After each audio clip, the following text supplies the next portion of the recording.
Halo, assalamualaikum warahmatullahi wabarakatuh, teman-teman sekalian. Balik lagi nih di live Instagram aku, bagi cerita bareng Mama Dedes. Dan kali ini aku bakal bagi cerita sama seorang mama keren, lagi-lagi mama inspiratif yang sangat-sangat produktif. Dan kali ini seperti yang aku udah sounding di Instagram Story, aku bakal live bareng Mbak Marita Ningtyas, dan dia adalah salah seorang writerpreneur, terus juga blogger dan juga konten kreator. Nah, dia udah hadir nih siang hari ini. Dan by the way, mohon maaf kalau misalnya ada seperti biasa suara bising dari kendaraan atau apapun ya, karena kita ada di pinggir jalan nih. Wah. Masih dengan keadaan studio yang kacau balau. Jadi sementara kita masih live di sini dulu. Dan buat teman-teman yang mungkin nanti ketinggalan, bisa nonton di IG live dan bisa juga komen nanti di di IGTV-nya. Maksudnya aku bakal taruh ini rekamannya di IGTV seperti biasa. Dan buat kalian yang nonton di IGTV, nonton ini sampai selesai karena bakal banyak banget ilmu yang akan diberikan oleh mama-mama inspiratif yang selalu ngobrol bareng aku. Oke deh, kita undang langsung aja karena Mbak Maritanya udah ada. Oke, sambil nunggu teman-teman yang lain juga gabung, kita ngobrol dulu, perkenalan dulu. Selamat siang, Ulfa. Halo, assalamualaikum. Waalaikumsalam, Mbak. Suaraku masuk nggak? Masuk, suaraku kedengeran nggak? Oke. Iya, kedengeran jelas banget. Oke, alhamdulillah. Oke, Iya. sambil nunggu teman yang lain nih, suaraku kedengeran nggak? Jelas ya? Apa Iya, tapi putus-putus nih? agak Ini udah, aman? udah. Oke. Aman, aman. Oke, aman. Oke, sebelumnya apa kabar? Mbak Marita, aku pasti. Alhamdulillah. Alhamdulillah baik-baik. Mbak Desi gimana kabarnya? Alhamdulillah, baik-baik. Sehat ya, Mbak Marita? Alhamdulillah sehat-sehat. Oke, terima kasih loh udah mau ngobrol bareng aku di live hari ini. Sama-sama, aku juga senang banget dikasih kesempatan buat live bareng Mama Dedes ya panggilannya ya. Iya, sekarang Mama Dedes. Oke, Oke deh. by the way, aku juga perkenalan dulu nih sama teman-teman yang mungkin belum tahu. Ini perkenalan singkat dari aku tentang Mbak Marita. Jadi Mbak Marita ini adalah salah satu mentor menulis aku. Waduh. Jadi aku salah satu komunitas penulis, dan dia salah satu guru aku dalam memberi ilmu kepenulisan gitu Waduh. ya. Jadi beberapa karya antologi aku itu beliaulah mentornya gitu, dan alhamdulillah sekarang diberikan Aduh. izin buat live dan ngobrol langsung nih, karena sebelumnya lewat WhatsApp dulu ya Mbak ya. Iya, bener-bener. Oke, Mbak Marita ini seperti yang tadi udah aku bilang, dia adalah seorang blogger, seorang apa ya istilahnya, content creator juga, terus juga penulis, pastinya dia seorang penulis dan menelurkan banyak buku-buku yang sangat inspiratif, banyak buku antologi juga. Kalian kepo, masukin deh nanti, kepoin Instagramnya Mbak Marita, jadi karya-karyanya itu luar biasa. Terus juga sering mengisi beberapa forum sharing di beberapa komunitas juga ya Mbak ya. Iya, iya. Oke, Alhamdulillah dipercaya. oke, Masya Allah nih. Dan kali ini dia bakal sharing sama kita di sini. Nah itu tadi perkenalan dari aku nih. Buat teman-teman yang mungkin pengen tahu lebih dalam, kita langsung kan persilahkan nih buat Mama Marita untuk Wow, Mama memperkenalkan Marita. Mbak. Buat teman-teman yang belum tahu. Oke, Assalamualaikum warahmatullahi wabarakatuh. Buat teman-teman semuanya, perkenalkan saya Marita Ningtyas dan saya sih lebih nyamannya dipanggil blogger ya karena banyak apa ya berkecimpungnya sekarang di situ gitu. Karena kalaupun aktif di media sosial, karena memang media blogging itu nggak bisa dipisahkan dari media sosial seperti itu. Untuk buku sih sementara masih buku antologi, pengennya sih segera melahirkan buku solo, tapi nggak tahu nih hilalnya kok belum kelihatan. Semoga aja tahun ini ya Amin. bisa rilis buku solo. Amin, amin, amin. Menunggu sekali nih karena aku juga baca beberapa karya antologinya gitu. Kayaknya sayang banget gitu kalau kita nggak baca karya solonya gitu. Jadi semoga Oh dimudahkan iya. podcastnya Mbak. Amin, amin. Iya. Oke. Doanya. Eh, dan oke, Mbak Marita ini juga seperti yang kita tahu ya, salah satu konten kreator juga di Instagram, aktif juga, aktif untuk posting-posting hal-hal atau cerita tulisan cuitan-cuitan yang sangat inspiratif sekali gitu ya. Dan kalian yang pengen tahu tentang Mbak Marita bisa follow Instagramnya @maritaningtyas. Bener kan? Bener ya, Mbak? Ya kan ya? Betul, betul Oke. banget ya. Oh ya, nulis di Facebook juga nih. Jadi kalian yang pengen tahu Facebooknya bisa langsung add Facebook di MS Marita titik Ningtyas. Niktias. Bener ya? Iya, Oke. atau cari aja Marita Ningtyas gitu ketemu sih. Oh, ketemu ya. Oke. Karena rugi banget ya buat terutama buat kayaknya banyak ceritanya juga tentang parenting juga, terus tentang keluarga juga gitu ya, Mbak ya. Iya, iya, emang fokus utamanya emang lebih ke parenting dan pernikahan ya, ke Iya, relationship gitu. karena Mbak Marita ini juga salah satu parenting and mental health enthusiast ya Mbak ya. Iya, Kenapa nggak seneng topik-topik, seneng dua topik itu gitu, seneng bahasan itu. Jadi seringnya karena kita suka itu kan, jadi seringnya baca bukunya itu, ikut-ikut webinarnya itu. Jadi akhirnya tulisannya pun juga lebih mengarah ke sana gitu kan. Oke, nanti kita kapan-kapan ngobrolnya masalah itu ya. Tapi hari ini aku bakal Oh, pengen boleh, boleh. kulik dulu tentang seorang yang sangat aktif menulis sebagai blogger, terus juga aktif memberikan apa ya manfaat lewat tulisan dan cerita-cerita inspiratifnya. Oh, Oke, untuk pertanyaan pertama nih kita langsung aja ya karena aku nggak oke. bisa lama-lama mencuri waktunya Mbak Marita karena juga yang menunggu juga di grup-grup lainnya. Mbak Marita, ini Mm-mm. gimana sih cerita awalnya terjun ke dunia konten kreator gitu, terutama memilih media sosial dan juga blog itu sebagai media berkarya dalam menulisnya? Oke, jadi kalau mau cerita agak panjang nih, nggak apa-apa nih. Nggak Satu apa-apa, kita episode loh. bakal Satu sediain episode. waktu banyak. Aku semakin panjang semakin senang. Asik. Jadi gini, awalnya itu emang sudah suka nulis ya. Emang udah suka nulis dari di bangku sekolah dasar pun sudah suka nulis. Cuma waktu itu kan nulis pakai tangan gitu kan. Ketika mulai kuliah, mulai deh kenal sama yang namanya blog. Tahun 2007-an itu udah mulai kenal blog, cuma nggak tahu yang ngertinya cuma buat nulis aja, cuma platform buat nulis. Terus zaman itu kan ada yang namanya multiply semacam itu kan. Benar. Itu bikin di situ, tapi ya nggak ngerti gimana memaksimalkannya gitu. Baru suatu hari itu ada seorang dosen yang bertanya kepada saya. Kebetulan waktu itu saya ambilnya kan jurusan sastra Inggris ya. Ditanyain sama dosen saya, what do you want to be, Marita? Gitu. Kamu pengen jadi apa sih setelah kelar kuliah itu? Jujur saya bingung karena waktu itu main saya waktu SMA tuh kurang jauh gitu. Jadi jurusan kuliah nggak begitu ngerti, nggak begitu paham. Taunya saya suka bahasa Inggris, ya udah kuliah bahasa Inggris. Akhirnya jadi apa ya? Kok nggak kepikiran mau jadi apa gitu. Akhirnya saya dengan PD-nya menjawab, I want to be an author. Saya mau jadi penulis Pak gitu. Pede banget gitu. Tapi setelah lulus kuliah, itu udah lama banget menulis dari Hong Kong, nggak ngerti jalurnya kemana, mau kemana gitu kan. Ya udah kerja aja, kerja ngajar, pulang, kebetulan ngajarnya kan di sebuah lembaga dari jam 8, pulang jam 8 malam, seperti itu. Terus nggak ngerti dunia luar kayak gimana. Baru tahun 2012, setelah melahirkan anak pertama, dan resign dari kantor, saya bingung tuh di rumah mau ngapain gitu kan. Oke, ngurus anak, ngurus rumah sudah, tapi kok kayaknya itu apa ya, nggak ada sesuatu yang bisa saya kerjakan selain ini, kok berkutat sama hal-hal ini aja, apa ini yang bisa meletutkan potensi saya gitu kan. Terus saya dapat info dari teman tentang sebuah pekerjaan yang asing buat saya, waktu itu masih asing, yaitu sebagai content writer, jadi penulis konten untuk web. Dari situ saya baru tahu, loh ada tuh kerjaan seperti ini.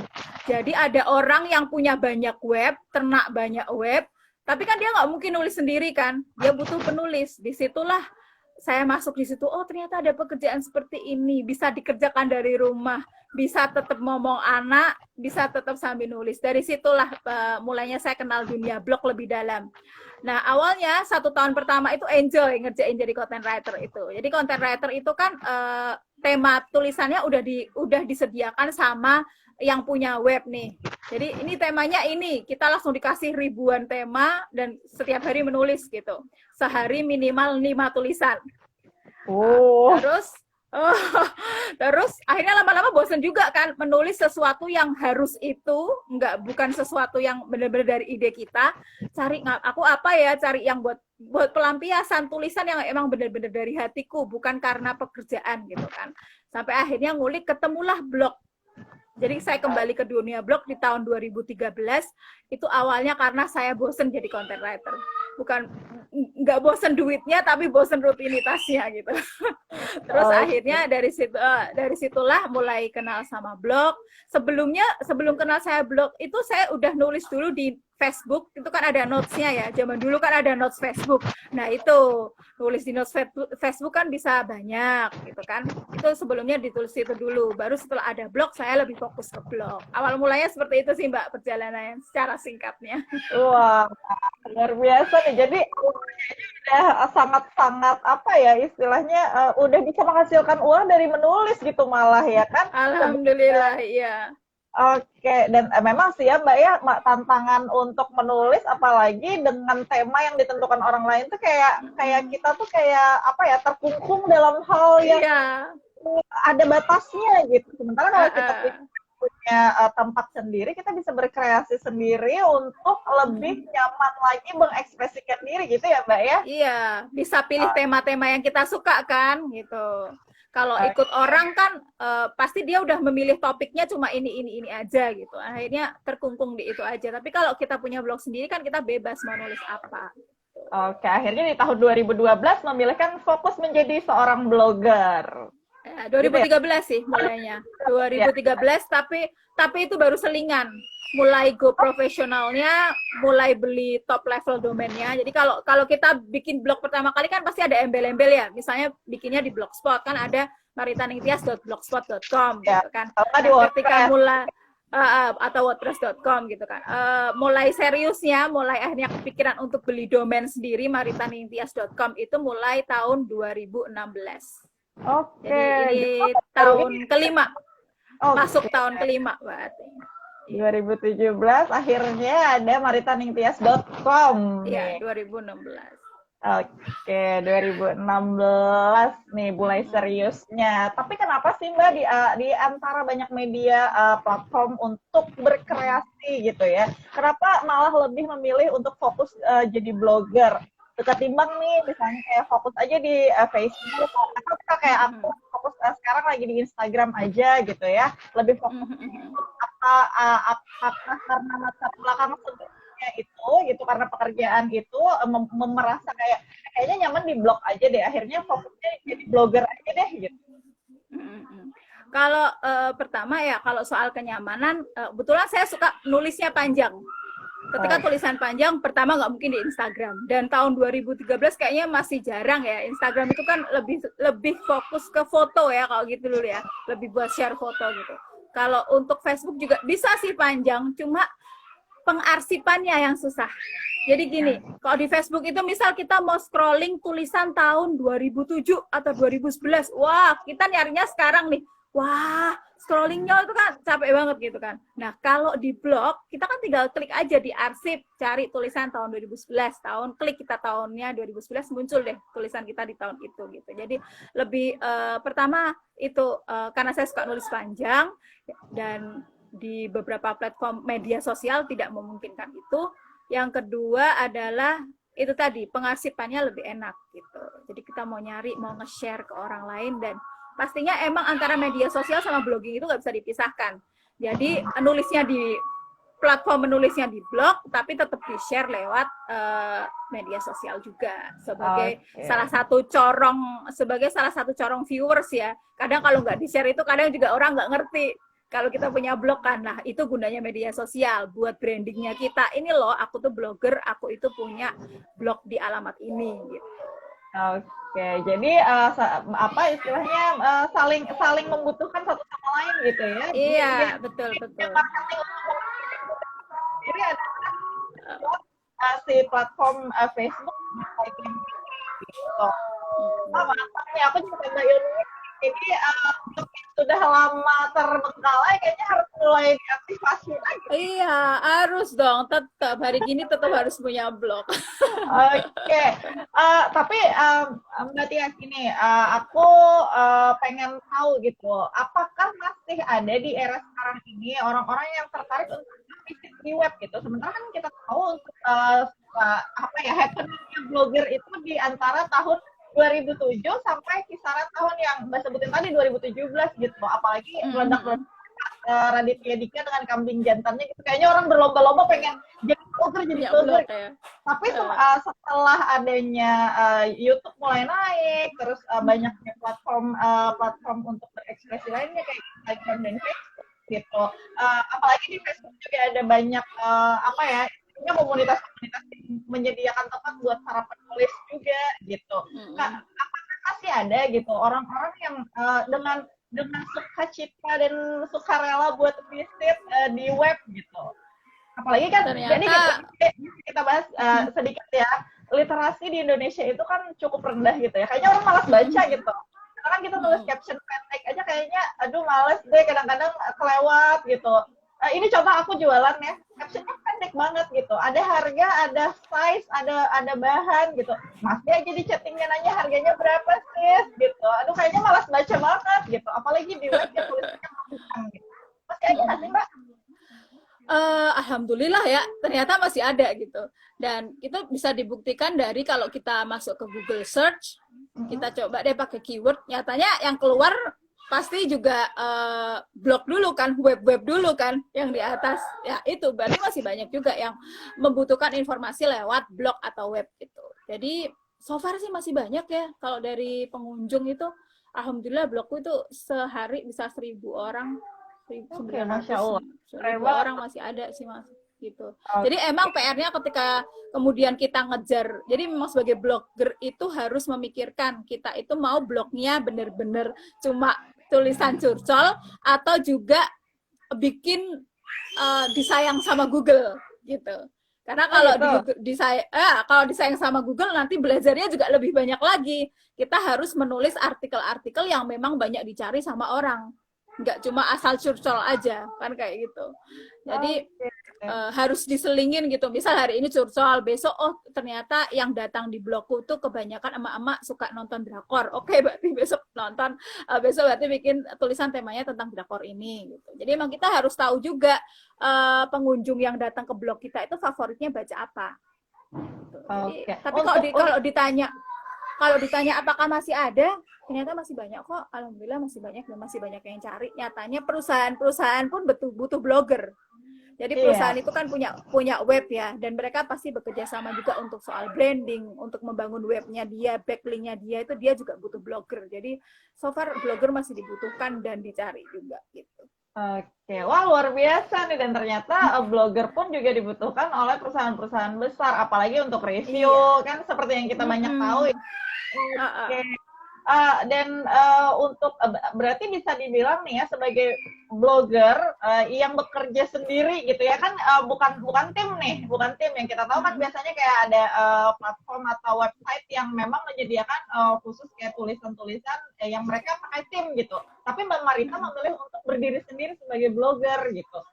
Berarti jika dikatakan perusahaan masih membutuhkan para blogger gitu, bisa dibilang ini salah satu apa ya kegiatan atau hal produktif yang menghasilkan uang juga gitu ya Mbak ya. Iya, alhamdulillah iya. Iya.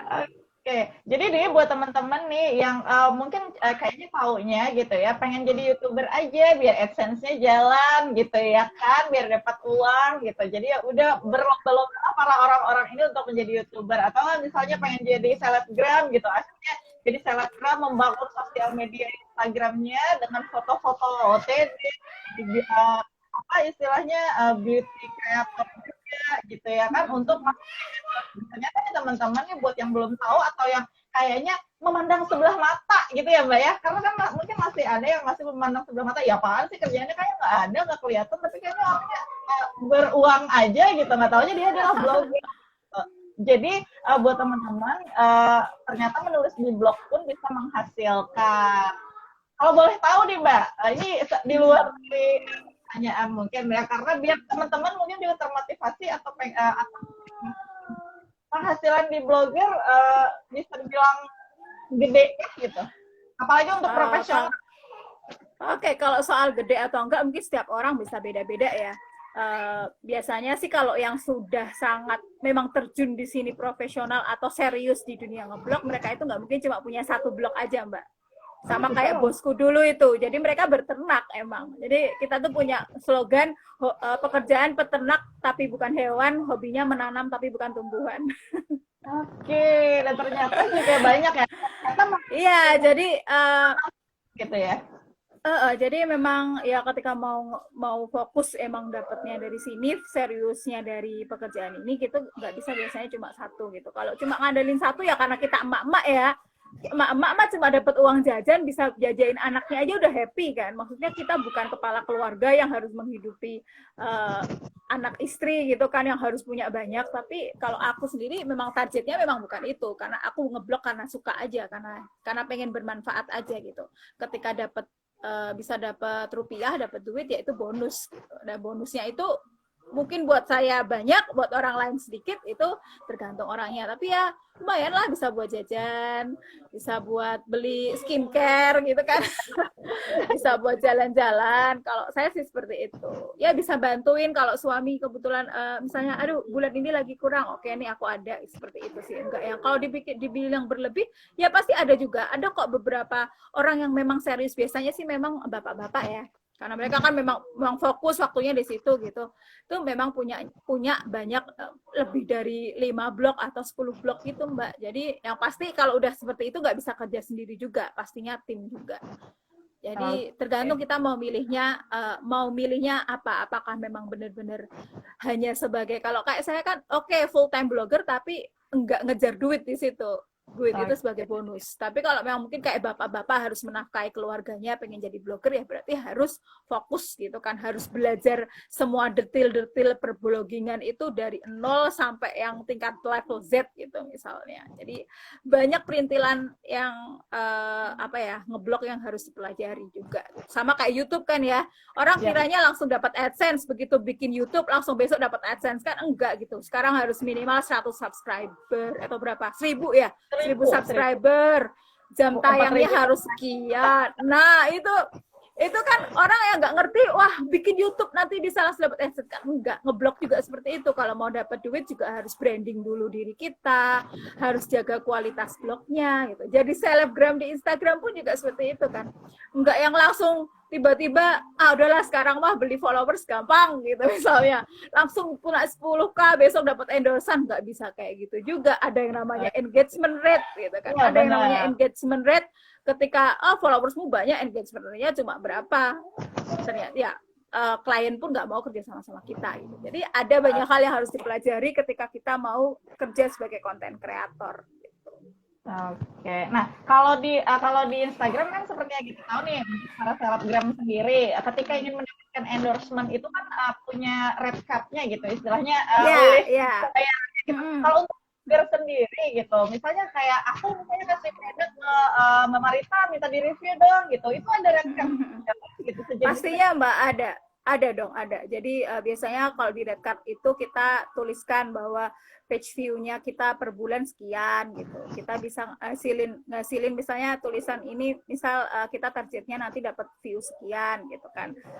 Misalnya berapa ratus kata nih mintanya kliennya. Oke, kalau misalnya 500 kata gitu, dengan biasanya kan ngasih backlink ke webnya dia ya, berarti sekian rupiah gitu. Jadi tetap ada red card-nya Mbak. Terus nanti misalnya hanya nulis di blog atau juga dengan di-share di media sosial atau juga dibikinin video di YouTube, itu ada beda lagi gitu.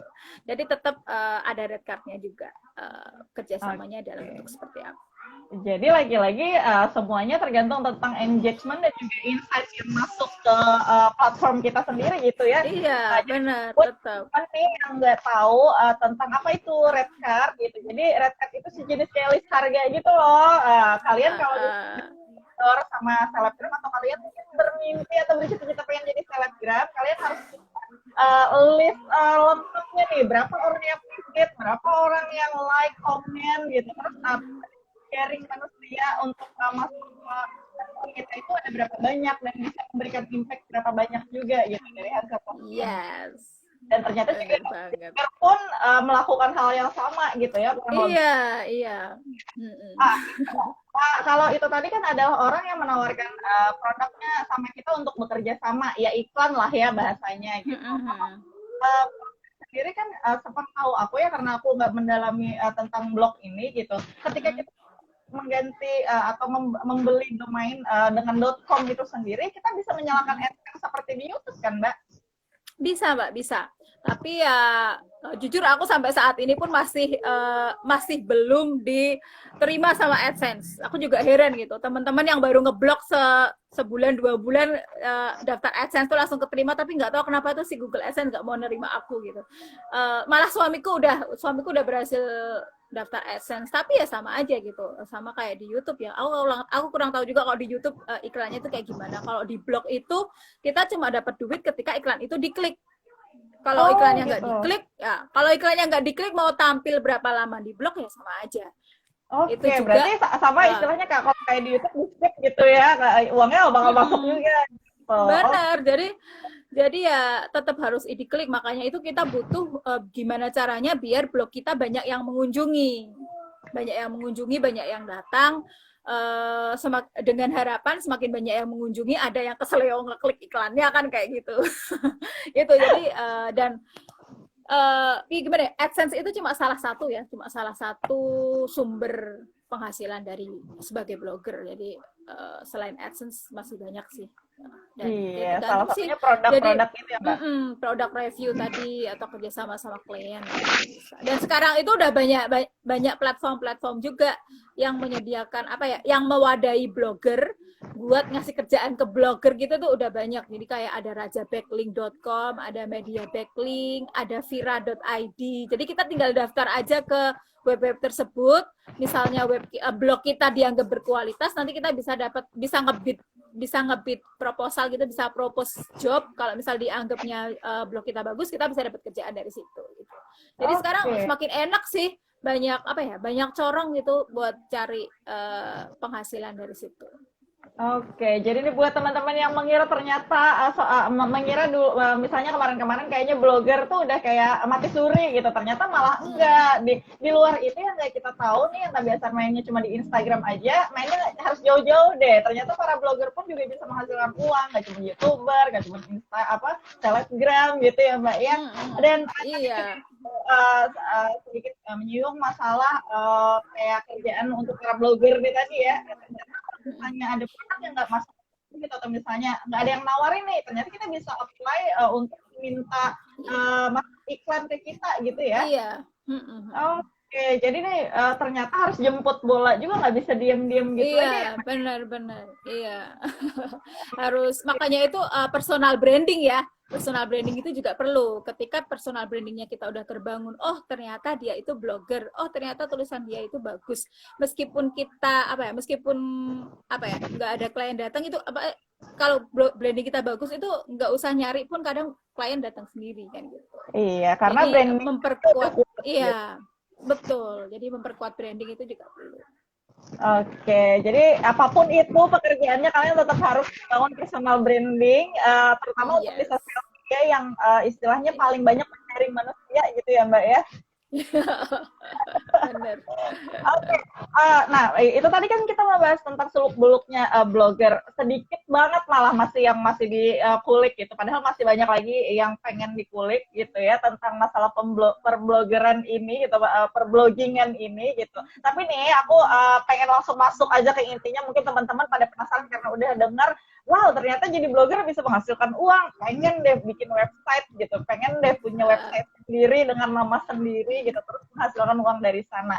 tips buat para pemula nih yang pengen di luaran sana atau yang nanti nonton IGTV ini gitu, yang pengen bikin blog atau pengen terjun jadi blogger gitu, apa Mbak tipsnya? Tips pertama ya jelas bikin blognya dulu. Ya kan, kalau nggak ada blognya gimana mau jadi blogger gitu.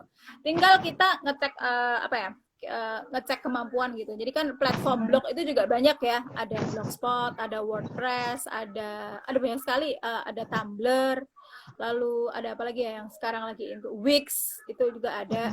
Nah, tinggal kita cari tahu nih yang paling nyaman buat kita apa. Terus kalau platform ini bisa nggak sih ditambahin top level domain, kita harus cari tahu dulu. Kalau saya sendiri biasanya kalau sama emak-emak nyaraninnya pakai Blogspot aja yang gampang.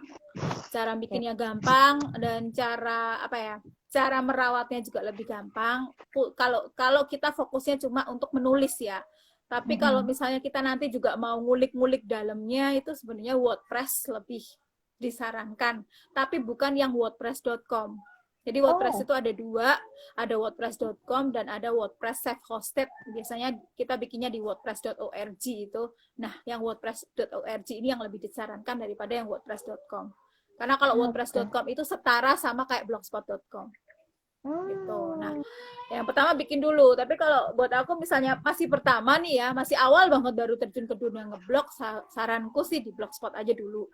Di Blogspot karena di situ nggak ribet, kita tinggal next lah, kayak kita bikin medsos lah, kayak kita bikin akun medsos, next aja. Habis itu bikin tulisan pertama, udah deh jadi blogger gitu.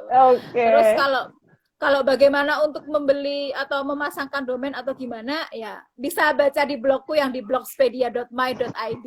Itu di situ udah ada tutorial lengkap tentang bagaimana memulai ngeblog sih di situ. Oke, jadi buat teman-teman yang penasaran atau ada hasil pengen jadi blogger, kalian bisa langsung visit aja nanti di blognya Mamah Marita Ningtyas. Nih nanti kalian bisa, kalau bingung alamat blognya apa gitu, nanti kalian follow Instagramnya, wajib banget follow Instagramnya. Nanti di bio-nya akan ada tulisan link biru gitu ya, kalian klik Bener. dan cari menjadi blogger seperti apa, lengkap deh. Semua udah lengkap banget gitu. Oke. Nah, itu tadi kan tipsnya untuk menjadi blogger. Tapi nih nggak semua orang tahu gimana cara untuk memulai menulisnya gitu. Kadang-kadang kita suka bingung. Aku aja nih sering dapat curhatan dari mamah-mamah gitu ya, nggak mamah-mamah juga sih, papa juga kadang-kadang. Ini aku pengen deh bangun platform di sosial media gitu yang bermanfaat buat orang banyak, nggak harus selalu uang ya Mbak ya, bermanfaat. Ingin berdampak dan bermanfaat buat banyak orang. Tapi bingung nih pengen mana gitu, pengen produktif aja udah bingung gitu, mau mulai dari cerita yang mana karena saking banyaknya yang pengen di ide yang diluapin gitu. Kalau untuk Mama Marita nih yang udah berpengalaman di dunia menulis bertahun-tahun gitu ya, dan juga salah satu mentor aku yang aku ngefans banget, ini Mama Slack IT banget gitu dan tulisannya keren-keren banget. Aku pengen tahu, kalau kita pengen memulai menulis dan sharing sama orang atau membagi sesuatu dari kita untuk orang lain, itu mulainya dari mana sih, Mas? Jadi aku tuh pernah dulu nge-share juga soal mencari ide gitu ya. Mencari ide itu ada mantranya. Aku punya mantra namanya Bumbatabuha. Apa itu? Bumbatabuha.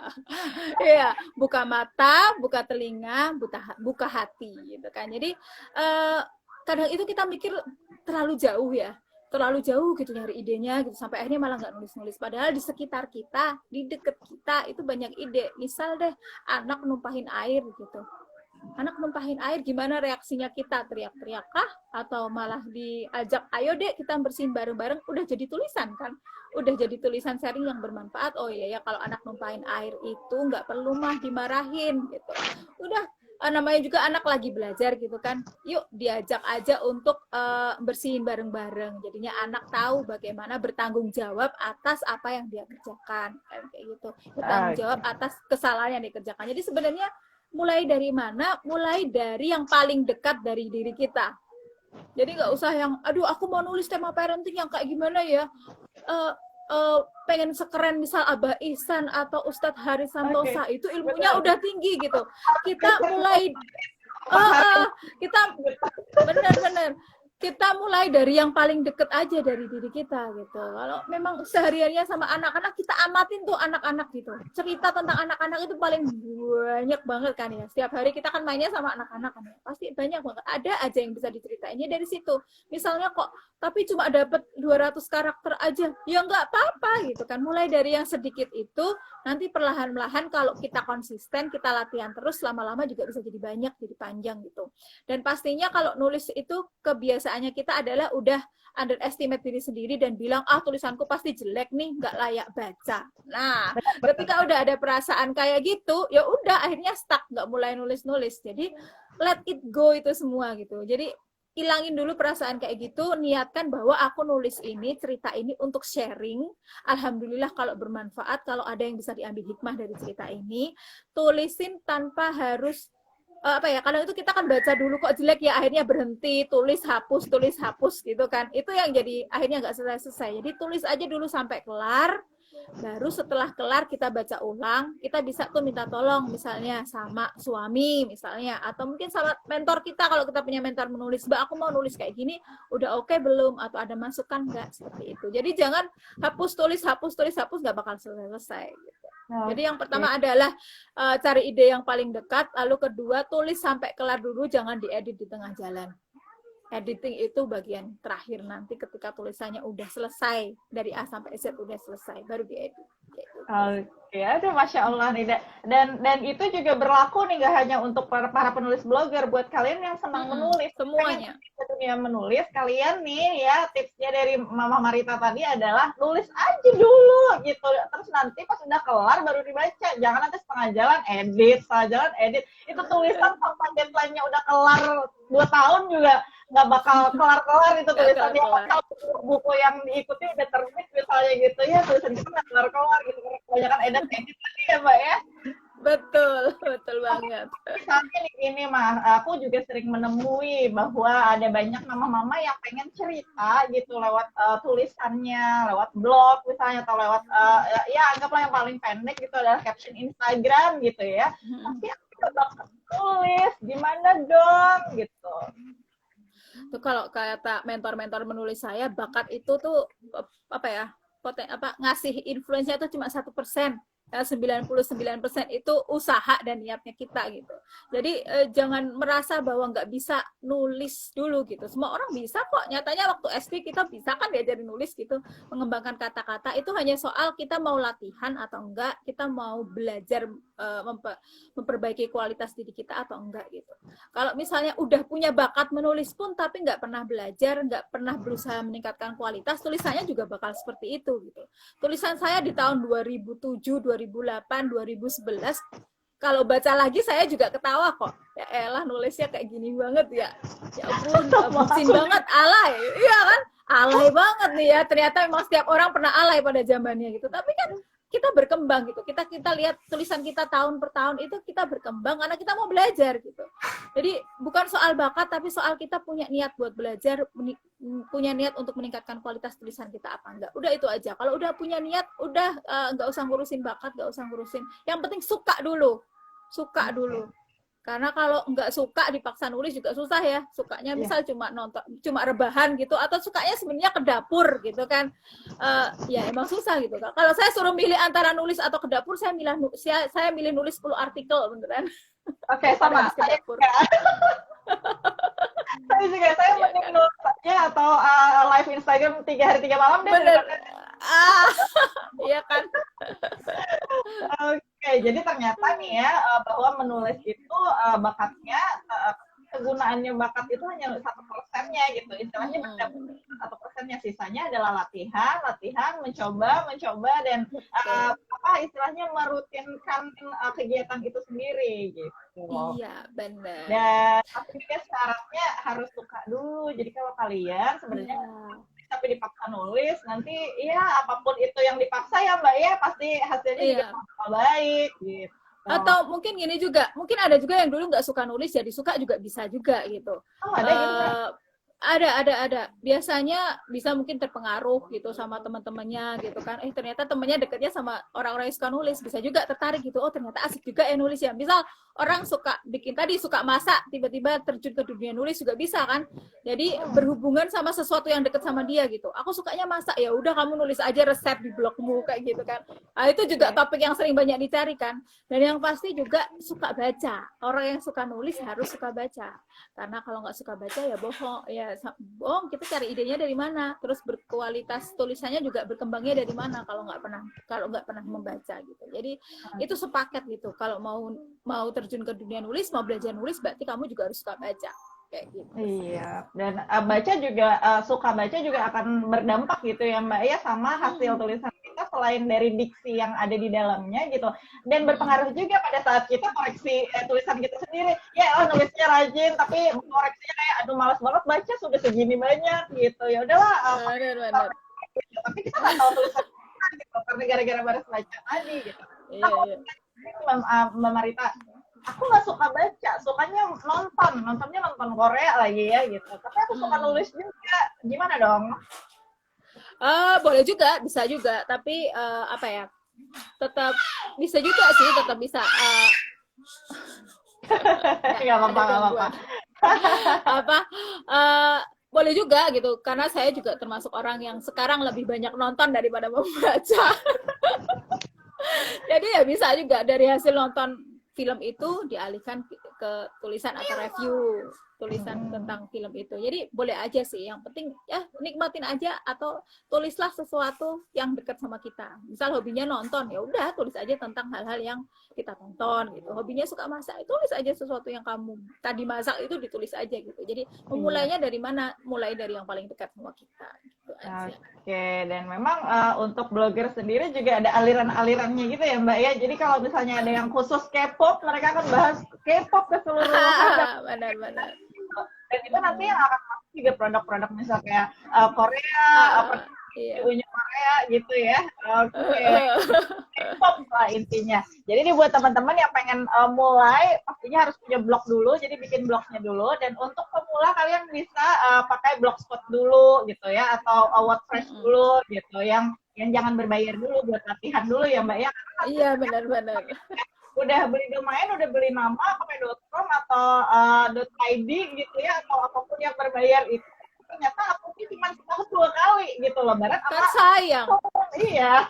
Bener. Sayang uangnya buat bayar domainnya kan gitu. Iya, makanya tapi kadang aku menyemangati blogger-blogger pemula itu, teman-temanku ya. Kebetulan aku kan punya kelas coaching khusus buat teman-teman pemula yang pengen ngeblog dari nol. Jadi akhir tahun lalu aku bikin kelas namanya Blogspedia Coaching for Newbies. Kayaknya aku bakal masuk nih. Nah, di situ itu syarat utama untuk join kelas itu adalah harus mau beli top level domain.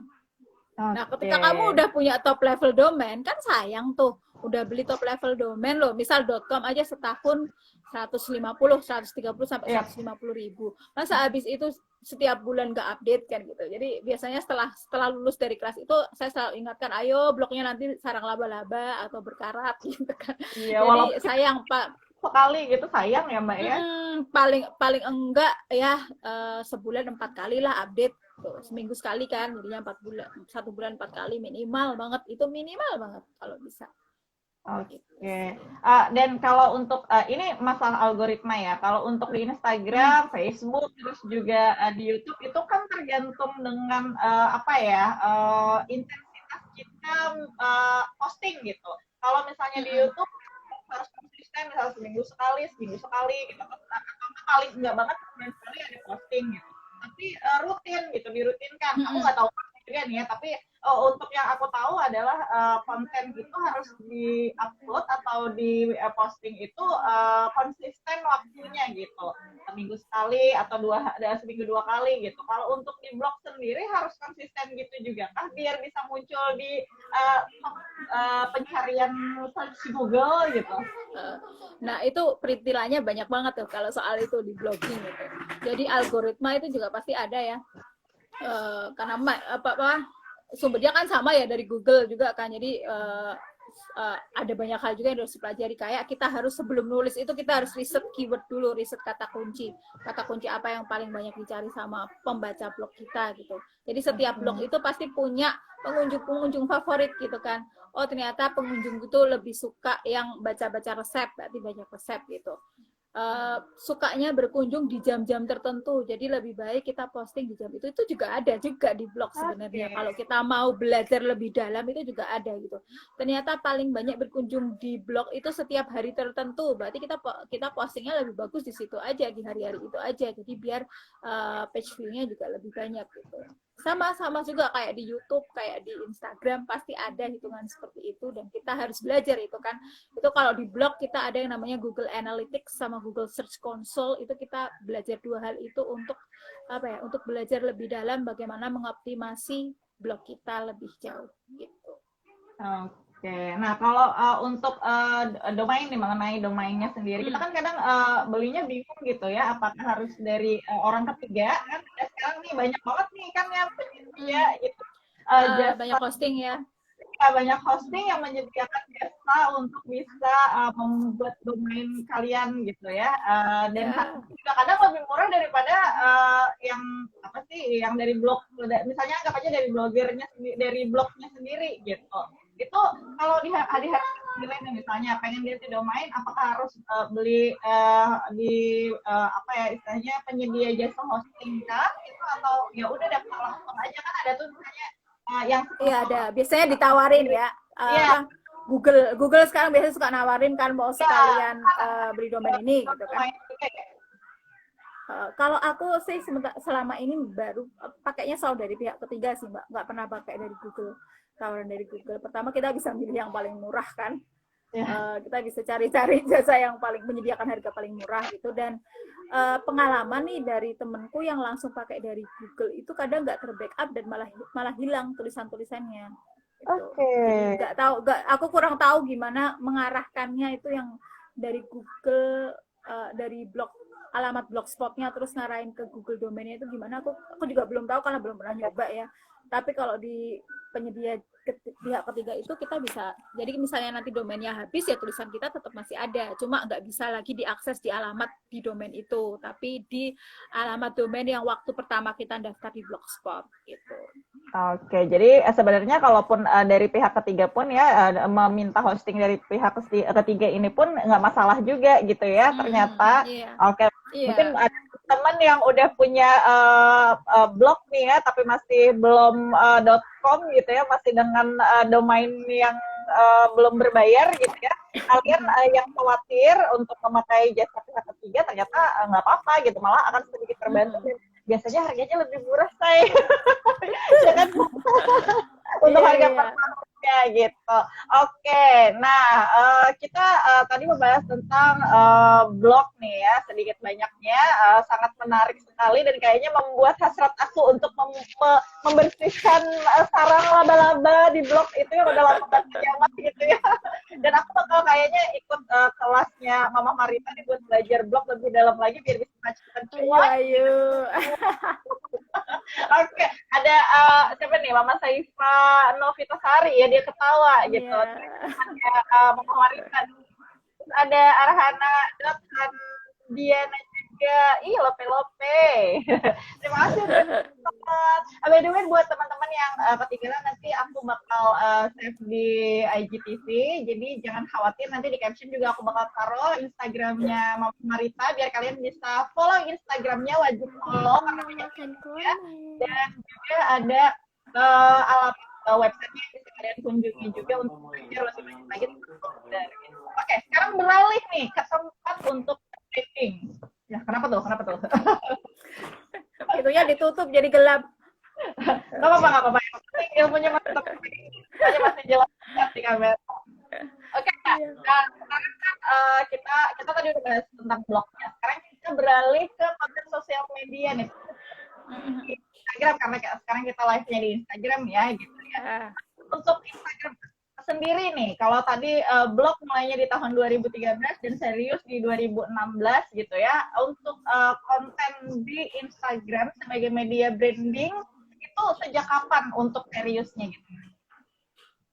Sama sih sejak gara-gara serius ngeblok, makanya media sosialnya diseriusin juga, karena klien itu biasanya kerjasamanya satu paket, Mbak, nggak cuma artikel di blog tapi juga sharing di media, sharing di Instagram dan di Facebook, kadang juga di Twitter gitu. Jadi mulai serius di media sosialnya kapan ya? Sejak ngeblok secara serius itu, karena itu udah sepaket gitu. Ketika kamu ngeblok, berarti mau nggak mau media sosial kamu juga dijaga, nggak boleh private, harus public, harus akunnya juga harus sudah IG bisnis gitu kan, biar kita dicari tahu insight-nya gitu ya. Jadi sama sejak fokus yang ngeblok ya di situ juga serius di dunia konten di Instagram dan media sosial yang lain. Oke, ini disapa dulu ada iya nih Mbak Saifa. Iya, halo Mbak Saifa.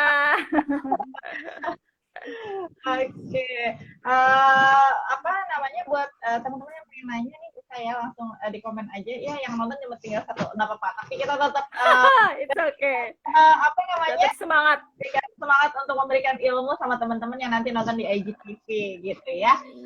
Oke. Benar-benar. Mana sih istilahnya yang lebih berdampak banyak gitu ya dari, tapi nggak ketahuan ya kalau ya di website itu datang dari Instagram atau datang dari Facebook. Ada Mbak, ada laporannya. Apakah datang dari link yang di-post di Facebook atau Twitter kah atau di Instagram kah, dari swipe up yang lebih banyaknya gitu? Kalau di blog saya pencarian terbanyak dari Google, tetap dari organic search ya. Jadi orang cari artikel, cari kata kunci tertentu, lalu muncul blog saya, dia klik dari situ. Paling banyak tetap dari organic search kalau di blog saya sih, alhamdulillah. Jadi kalau medsos itu biasanya yang ngeklik teman-teman sendiri kan, maksudnya kalau di Facebook meskipun teman kita banyak ya, tetap yang deket yang sering komen kan teman-teman sendiri. Nah itu biasanya yang sering ngeklik itu teman-teman sendiri gitu. Tapi kalau paling banyak dari blog itu tetap organic search sih, dari pencarian di Google. Tapi biasanya juga malah WhatsApp, Mbak, yang sering gitu. Kalau aku share di WhatsApp itu kadang sering malah dapat pengunjung dari situ gitu. Dari WhatsApp malah ya, oke, karena mungkin database-nya kayaknya pasti oke nih database-nya. Iya, benar-benar, karena di WhatsApp itu malah ada gitu, kita sharing gitu. Bahkan kadang aku nggak bikin status di WhatsApp itu ada yang nanyain gitu, Mbak kok sekarang jarang bikin status WA. Oke, nah untuk ada yang nanyain. Intensitas posting dari Mama Marita untuk blognya sendiri dalam sebulan itu sekitar berapa kali, Mbak? Sebulan ya? Kalau sebulan sih 15-20 kali ya. Oh. Pengennya sih setiap hari, tapi ternyata kadang nggak sanggup. Jadi untuk di satu blog itu biasanya 15-20 kali. Kebetulan sekarang udah ada beberapa blog ya. Jadi kadang yang blog utama, yang blog kecil-kecilnya, yang blog anakannya malah enggak. Paling cuma aku usahakan sebulan 4 kali untuk setiap blognya gitu. Tapi kalau memang paling banyak tetap di blog utamanya yang di maritaningtias.com itu 15-20 kali ada sih sebulan posting. Oke, keren nih, kayaknya memang harus didalami lagi nih. Kayaknya aku juga akan cemplung ke dunia ini nih, tapi belajar dulu sama Mama Marita. Sampai tercengang saya, wow, oke. 15 itu lumayan tuh kayaknya di tengah banyak kegiatan gitu ya, Mah ya. Lumayan banget. Nulisnya kapan? Seringnya malam sih, tipe nocturnal mom ya. Aku tipe orang yang ide sama tenaga itu lebih ada ketika malam gitu. Jadi kalau siang gitu itu malah hawanya rebahan pengennya gitu. Paling liatin anak-anak main gitu, tapi untuk ide itu keluar maksimal emang kalau malam gitu. Jadi biasanya aku usahakan untuk tidur dulu, setelah Isya itu tidur. Jadi nanti jam 1, jam 2 bangun baru mulai nulis gitu. Oke, dan ternyata itu ini ya, apa namanya, menghasilkan banyak karya di malam hari itu gitu. Wah, luar biasa. Untuk tempatnya sendiri nih, mana kalau tadi kan istilahnya blognya dibahas karena suka nulis panjang gitu. Tapi untuk kemudahan sendiri nih, Mah, untuk menulis, mana yang lebih menarik menurut Mama gitu ya? Selain di blog nih, di Instagram kah, Facebook kah, atau ternyata lebih masih nyaman menulis untuk gitu? Karena kan juga nulis. Oh iya iya. Kalau sebenarnya tergantung target pembaca kita juga ya gitu. Teman kita kalau misal suruh milih antara Instagram sama Facebook nih yang sama-sama media sosial, teman kita itu responnya paling banyak di mana gitu kan. Kalau ternyata responnya bagusan di Instagram, udah nulis aja di Instagram. Tapi kalau saya sendiri sekarang memang lebih sering posting di Instagram sih daripada di Facebook. Media sosial yang ada di handphone saya itu cuma Instagram. Jadi seringnya di Instagram, Facebook itu cuma sharingan dari Instagram biasanya. Udah agak jarang banget ke Facebook, jadi lebih sering di Instagram karena seru ya ngedit foto gitu, habis itu kasih caption gitu, seru gitu. Terus bisa bikin IG live gitu, terus bikin microblog gitu kan. Kalau sekarang lagi zaman kan slide ya, like, save and share gitu kan. Itu sih kalau aku sekarang kalau suruh milih media sosial mana yang nyaman buat aku emang Instagram sih kalau sekarang. Instagram ya, karena juga mungkin perkembangan di Instagram juga menarik peminatnya lebih banyak gitu, dan ya istilahnya untuk melek IT-nya lebih banyak yang di Instagram gitu juga nggak sih Mbak? Apa sama aja? Sebenarnya setiap platform punya itu sendiri kelebihan dan kekurangannya masing-masing ya, makanya itu tinggal targetnya kita siapa gitu. Kadang pun masih banyak yang mempertahankan di Facebook karena ternyata temennya atau kliennya atau pembacanya lebih banyak di sana gitu. Jadi tergantung target marketnya kita di mana gitu sih. Oke, nah ini kita sapa dulu nih. Ada Mbak Rahmi. Ada Mbak Hesti juga. Selamat sore buat semuanya. Ini Mbak Rahmi ini salah satu founder komunitas blogger Ganjerel. Kapan-kapan bisa diundang juga. Wah, mau dong Mbak Rahmi nanti jadi tamu aku di sini ya buat sharing bareng aku dan untuk teman-teman yang lain juga nih. Oke, nanti aku follow Mbak Rahmi nih. Hati-hati nanti aku DM aku gangguin kayak Mama Marita nih. Bisa nggak gitu. Oke, itu tadi bahas tentang panjang kali lebar tentang blognya, terus cara istilahnya brandingnya juga gitu. Terus kenyamanan menulisnya di mana, dan sedikit tips juga tips menulis juga dari Mama Marita nih. Nah, sekarang suka dukanya sendiri saat membangun platform menulis ini apa gitu? Adakah sukanya dan dukanya? Pasti ada ya. Tapi kalau sepertinya di trace gitu lebih banyak sukanya sih ya, lebih karena emang udah suka nulis jadi akhirnya happy aja bawaannya. Paling kalau dukanya itu adalah ketika tulisan kita diplagiat. Ada yang nyontek dan rasanya tuh kayak ya Allah gitu ya. Terus ternyata yang memplagiasi pun nggak ada etikat baik untuk minta maaf atau gimana gitu. Itu sih yang kayak tapi sekarang sih sudah nggak baperan kayak gitu, sudah mikirnya bahwa sesuatu yang udah di-share ke publik gitu, ya udah itu udah jadi konsumsi umum gitu. Jadi mau diplagiasi mau enggak terserah lah, yang penting kita niatnya bermanfaat, berbagi cerita, sharing. Ya kayak gitu nggak usah diurusin gitu, karena kalau kayak gitu nanti baper malah nggak mau nulis gitu kan. Akhirnya jadi plagiat, akhirnya nggak mau nulis gitu. Nah itu udah kita ya udah jadi sekarang udah nggak pernah dipikirin lagi kayak gitu. Ya udahlah, pokoknya semua yang udah aku share ya udah udah diterima lah, terserah mau diplagiasi orang, terserah mau di share di mana, yang penting niatnya berbagi, bermanfaat gitu kan. Aja. Ini ada Mbak Hesti. Iya, katanya memblogger Marita Paus. Iya, halo. Banyak teman-temannya Mbak Marita yang mungkin sesama blogger juga ya, mampir ke sini gitu. Iya, nih kayak Mbak Cerita Santi ini juga blogger juga ini. Wah, banyak nih kayaknya akan ada yang aku gentayangin di DM-nya.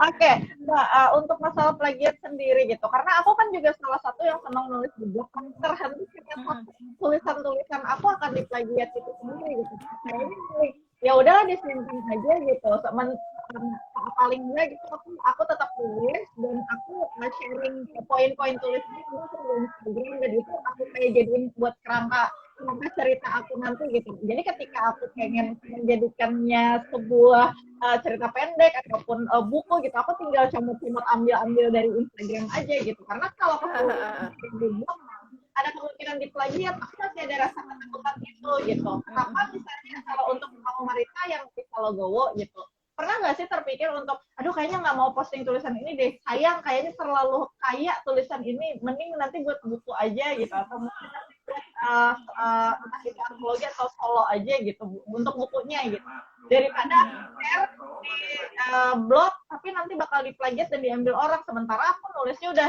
berdarah-darah gitu misalnya. Gak ada ya, beneran gak ada. Sekarang udah bener-bener di titik kayak kalau mau nulis mau share ya udah langsung aja gitu. Aku udah nggak di titik itu, dan so far emang mau nulis sesuatu yang mungkin nggak ada di blog gitu. Jadi kalau memang ketika nanti mau nulis apa ya, mau bikin buku itu tulisan-tulisannya mungkin bukan berasal dari blog gitu kan. Kadang ada publisher yang nggak mau tulisannya udah diterbitkan di blog kan, jadi tetap harus nulis sesuatu yang baru juga gitu. Jadi nggak ada pikiran ya udah, tadi saya udah pada titik bahwa ya udah semua yang aku share lewat media sosial, lewat blog secara umum udah dilihat publik, itu udah ada resikonya akan dicomot sana sini. Jadi ya udah legowo aja. Yang penting niatnya kita berbagi tadi. Oke, karena niatnya udah ingin bermanfaat dari awal, buat banyak orang. Jadi semakin banyak tulisan itu mungkin di-share tanpa ada kreditnya gitu ya Mbak ya.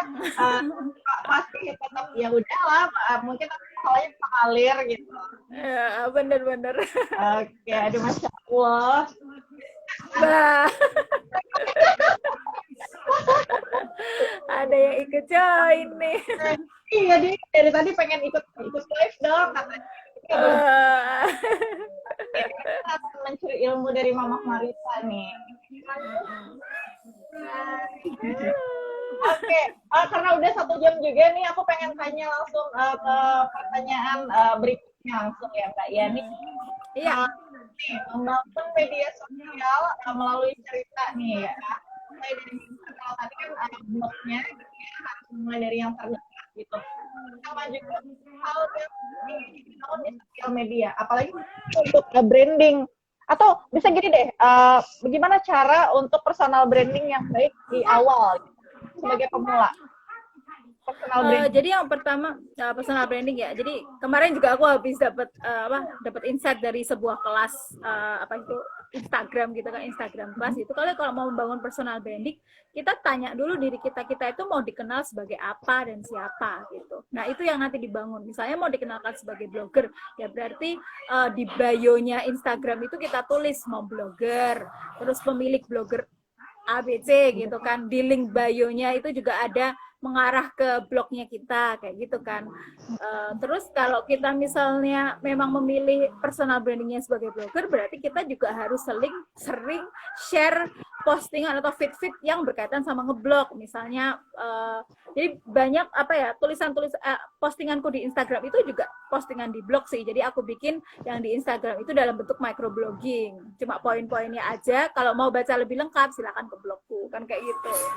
Jadi dilihat dulu kita mau dikenal apa dan siapa.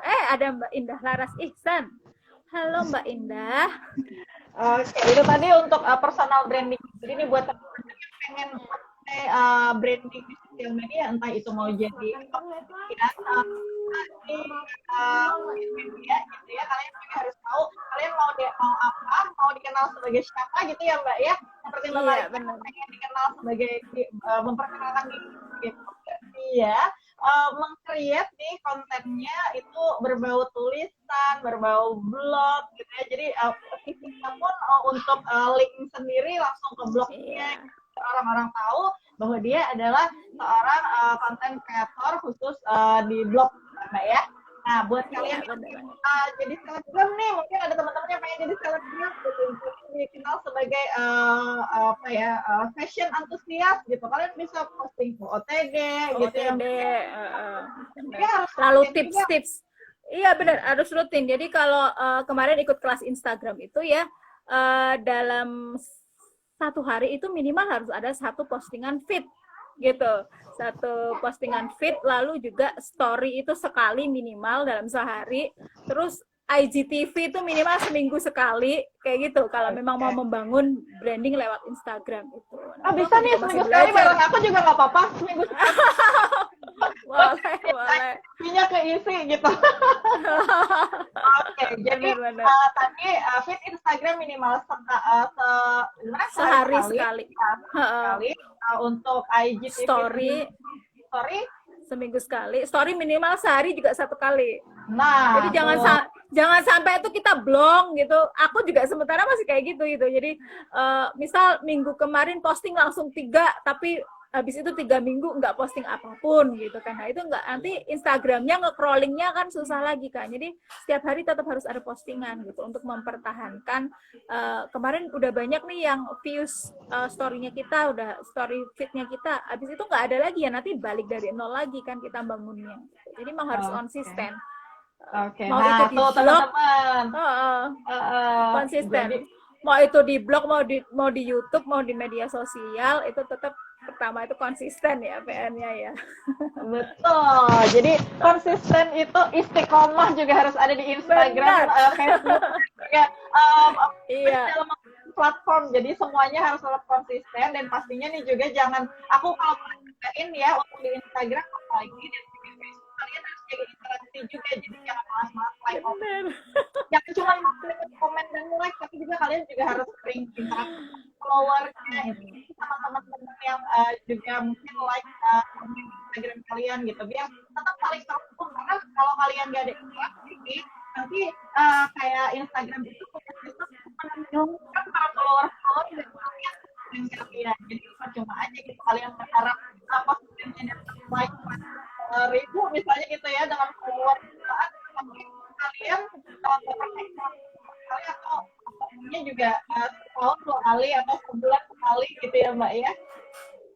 Benar-benar. Makanya Nah, konsisten itu PR banget. oke, kalau konsisten sendiri kan kalau di aku nih biar tetap bisa konsisten di tengah banyak kegiatan sebagai emak merempong ya kalau aku nih. Aku bikin jadwal untuk bikin kontennya gitu. Jadi misalnya dalam minggu gitu, aku hari ini pengen posting ini, terus aku nanti akan live Instagram bareng ini, atau aku nanti akan live Instagram ngebahas ini gitu, atau ya story itu diisi gini gitu. Aku udah detail gitu. Udah keren. Gitu. Baru juga kan aku belajarnya juga dari Mbak Marita harus konsisten gitu. Jadi oke, dapat ilmu nih dari senior nih gitu. Jadi ya udah itu dari per minggu terus nanti 2 minggu sampai hingganya aku punya jadwal posting sebulan gitu. Nah, untuk Mbak Marita sendiri melakukan hal itu juga kan? Iya, aku juga untuk blog plan ya. Kalau blog plan aku juga bikin kayak gitu. Jadi aku bikin 1 bulan. Kalau bilang aku langsung 1 bulan langsung itu bikin hari ini temanya apa, hari ini apa. Apalagi sekarang kan udah ada blog lebih dari 1. Jadi mau nggak mau aku harus harus pilah-pilah ini yang misal blog utamanya misal seminggu 2 kali, yang blog lainnya 1 kali gitu. Jadi kalau nggak ada plan ya nanti akhirnya morat-marit gitu. Kadang ada plan aja kita seringnya juga harus mix and match kan ya. Apalagi nggak ada plan. Jadi tetap sama kayak Mbak Dedes ya, kayak Mama Dedes, aku juga bikin plan. Karena plan itu nanti membantu banget untuk kita tetap konsisten gitu. Iya, gitu. benar. Nah, yang PR-ku memang itu tadi belum punya jadwal untuk Instagram itu. Instagram itu masih ngikut sama postingan blog. Jadi misal hari ini posting ini dan harus di-share di Instagram, maka waktu itulah aku bikin postingan Instagram. Oke. Nah, jadi buat teman-teman nih jangan heran ya kalau misalnya yang follow aku ataupun yang follow Mbak Marita gitu, postingannya dari blog, dari Facebook, dari Instagram karena saling terhubung gitu. Iya, bener. Soalnya kalau semua postingnya satu nanti pusing gitu. Bener. Nah, jadi buat kalian jadi konten kreator, belajar untuk membuat agar bisa lebih mempermudah gitu. Jadi kita itu merencanakan postingan itu nggak hari ini buat, hari ini langsung posting gitu. Keren banget nih apalagi aku udah tahu ilmunya banyak di awal maksudnya sebelum ada lagi ini makanya berdampaknya enak di program aku walaupun masih dalam malam ya gitu jadi masih proses belajar dan salah satu mentornya adalah Mama Marita nih. Oke. Pertanyaan terakhir nih kita udah 1 jam lewat nih aku mencoba waktunya kita santai dari setiap pertanyaan yang aku tanyain buat mama-mama inspiratif. Bagi waktu ala mama Marita, bagi mulai dari bikin konten, ya, sampai ngurus bagi waktunya. Pakai baju dulu. Iya nanti dulu ya. Habis nanti. Ayah mana ayah? Ayah mana? Bentar ya, tunggu dulu. Apa? Kalau bagi waktunya, pertama sih kalau aku itu kerjasama dengan suami itu penting banget gitu. Karena kalau tanpa kerjasama suami pasti rasanya semuanya dikerjain sendiri ya gitu. Tapi jadi kebetulan alhamdulillah banget punya suami yang support kegiatan istrinya, yang support dan mau ikut bersih-bersih rumah, mau ikut bantu-bantu anak, mau megang anak gitu. Kayak lagi live kayak gini gitu kan, anak-anak ada bapaknya kan kayak gitu. Aku juga mandi, ya ampun. Tahu kan? Ini bapaknya lagi goreng, akhirnya anaknya baru teriak-teriak gitu. Jadi pertama itu dukungan dari keluarga gitu kan. Anak-anak juga tahu ibunya kerjanya seperti apa gitu. Jadi harusnya, no, kamu nggak pakai baju nggak boleh masuk sini. No. Tadi dulu sayang. Terus lalu yang terus yang berikutnya itu adalah skala prioritas ya. Setiap hari itu aku harus punya ini yang prioritas untuk hari ini apa gitu. Pastinya setelah semua yang pertama pasti urusan domestik dulu. Kalau pagi itu pasti urusan domestik kan, masak, nyiapin anak-anak itu udah kelar. Ketika itu udah kelar baru deh itu urusan kerjaan, urusan bikin konten dan lain-lain. Nah, setelah itu di urusan konten itu di list lagi yang paling harus banget jadi hari ini tuh apa. Nah, itu yang dikerjakan gitu. Yang lain yang kurang penting berarti dikerjakannya nanti atau besok atau kapan yang lebih pentingnya kapan. Jadi yang pertama dukungan dari pihak keluarga dan yang kedua adalah skala prioritas sih. Kan tadi udah ada jadwalnya, jadi skala prioritas. Iya, betul sekali. Nah, udah.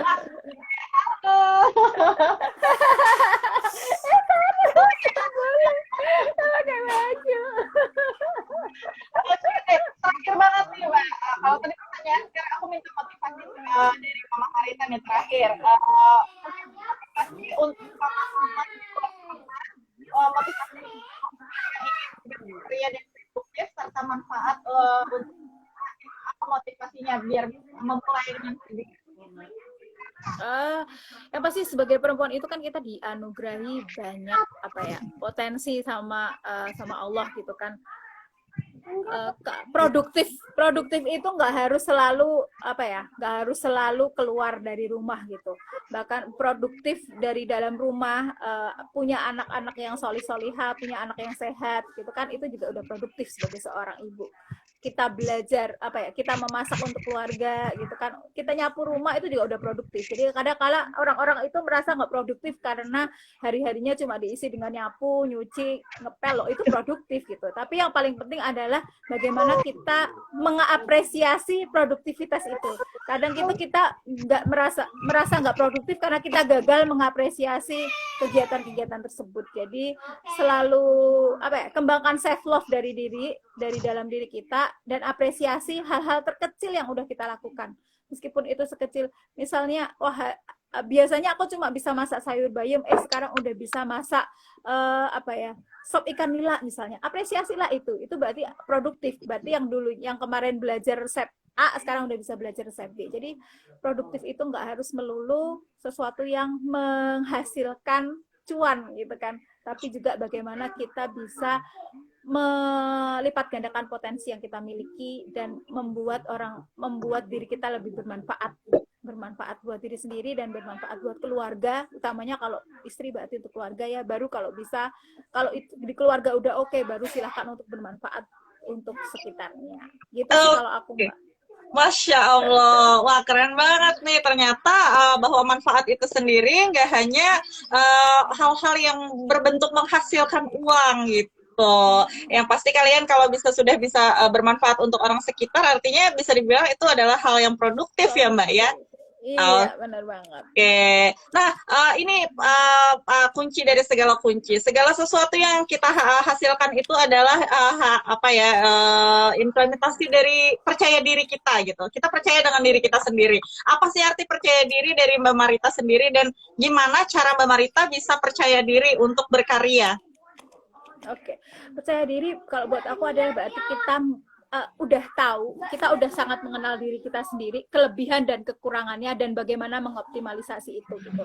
Jadi seringkali kita kan kalau ditanyain kekuranganmu apa, nulisnya panjang banget, kekurangannya banyak. Tapi ketika ditanya kelebihannya apa, kita nggak bisa. Nah, itu. Padahal dengan kita mengenal kelebihan kita, itu artinya kita mensyukuri. Artinya kita mensyukuri bahwa Allah udah ngasih kita potensi ini loh gitu. Nah, itu cara kita untuk menerima diri kita dan mensyukuri diri kita. Nah, itu buat aku percaya diri itu adalah salah satu bentuk syukur kita terhadap Allah ya, udah ngasih diri kita selengkap-lengkapnya, ada kelebihan dan ada kekurangan gitu. Terus kalau cara untuk percaya diri gimana, ya itu tadi. Yang pertama adalah mencari tahu atau menggali apa sih yang Allah titipkan ke kita tuh apa sih gitu. Yang Allah titipkan itu apa dan bagaimana kita mengoptimalisasikannya.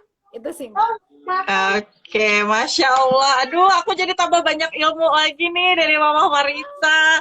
Terima kasih banyak sudah meluangkan waktunya untuk berbagi di sini ya. Aduh, nih karena udah mulai ada panggilan-panggilan Allah. Iya, 1 jam itu udah ya. Mama Rita 1 jam itu udah bener-bener alarmnya udah bunyi ya. Iya, makanya kayaknya udah nggak bisa lebih dari 1 jam, padahal masih banyak ilmu dan hal yang pengen aku tanyain juga gitu ya, tapi apa daya. Terima kasih banyak Mama Marita udah mau berbagi sama kita di sini. Semoga nanti akan ada sesi lainnya dan Mbak Marita berkenan untuk membagi sharing tentang ilmu yang lainnya juga. Insya Allah kalau memang bermanfaat mau banget lah ya. Oke, terima kasih Mbak Marita. Salam selalu sehat selalu buat keluarga, anak-anak dan juga suami terutama. Selalu jaga kesehatan dan pastinya terima kasih banyak untuk ilmunya. Semoga ilmu ini akan banyak manfaat buat teman-teman nanti yang nonton dan juga bisa menjadi pahala yang besar buat Mbak Marita. Amin, amin ya robbal alamin. Terima kasih juga ya Mbak Mama Dedes udah kasih kesempatan untuk ngoceh di sini gitu kan. Mohon maaf juga kalau ada kekurangan dan kata-kata yang kurang berkenan gitu. Oke, terima kasih. Sampai jumpa di live nanti. Assalamualaikum. Oke, waalaikumsalam.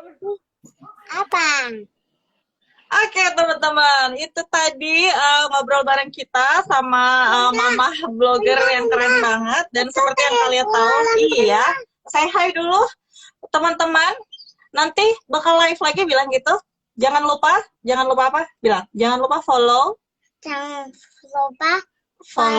Instagram Daster Zulaika. Iya, buat kalian yang pengen cari daster ke premium dan juga kekinian dan pastinya berkualitas. Sampai ketemu nanti hari Senin, insya Allah kita bakal ngobrol bareng 2 mamah podcaster yang keren banget, yang juga bakal berbagi pengalaman mereka tentang produktivitas mereka dan juga tentang kreativitas mereka sebagai seorang podcaster dan juga mamah yang produktif nih ya. Insya Allah kita bakal live nanti di jam 2 siang hari Senin bersama 2 mamah podcaster yang nanti juga aku bakal sounding lagi di Instastory ataupun feed Instagram aku. Terima kasih buat teman-teman yang udah nonton sampai akhir. Semoga banyak manfaat yang akan kalian dapat dari obrolan kita hari ini. Dan semoga juga kalian selalu diberi kesehatan dan juga kebahagiaan. Tetap selalu produktif, tetap yang menjadi inspiratif untuk orang-orang sekitar dan tentunya tetap manfaat juga buat orang sekitar. Terima kasih banyak yang sudah nonton. Sampai jumpa. Assalamualaikum.